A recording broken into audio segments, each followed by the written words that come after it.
পবিত্র রমজান ও অন্যান্য দিবস উপলক্ষে প্রাথমিক, নিম্ন মাধ্যমিক ও মাধ্যমিক বিদ্যালয়গুলোতে আজ বৃহস্পতিবার ১৯ ফেব্রুয়ারি থেকে টানা ৩৮ দিনের ছুটি শুরু হয়েছে, চলবে আগামী ২৬ মার্চ পর্যন্ত।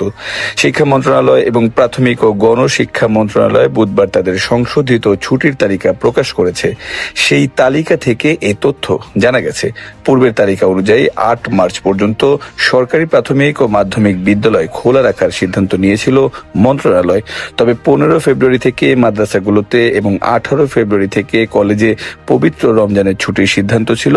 অর্ধেকের বেশি রমজান পর্যন্ত শুধুমাত্র স্কুল খোলা থাকার সিদ্ধান্তে শিক্ষক ও অভিভাবকদের মধ্যে নানা আলোচনা ও সমালোচনা শুরু হয়।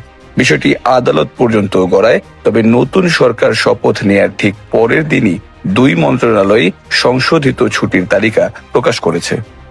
ইকরামুল স্বাধীন, নিউজ 21 নিউজ ডেস্ক।